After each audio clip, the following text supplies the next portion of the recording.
মিছিল করা আমার অধিকার, এসে দাঁড়িয়েছে আমার বোন ভাই, তাদেরকে তুলে নেওয়া হবে কেন?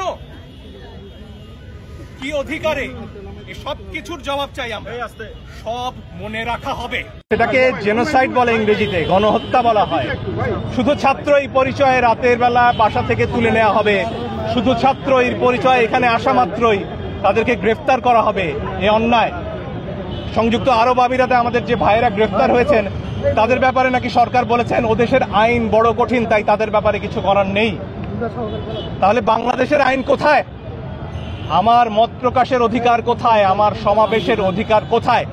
আমার সংবিধান আজকে কোথায়? এই আমাদের প্রশ্ন।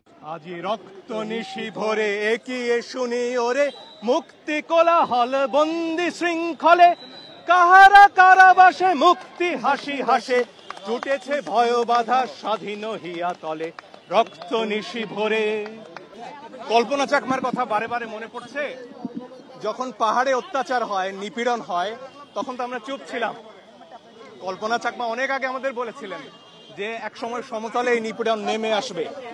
আজকে সমতলে নিপীড়ন নেমে এসেছে। আমরা যারা এতদিন চুপ ছিলাম, আমাদের সন্তানদের, আমাদের ভাইদের রক্ত, মেধাবী ছাত্রছাত্রী, দেশের সম্পদ তারা, শুধুমাত্র তারা ছাত্র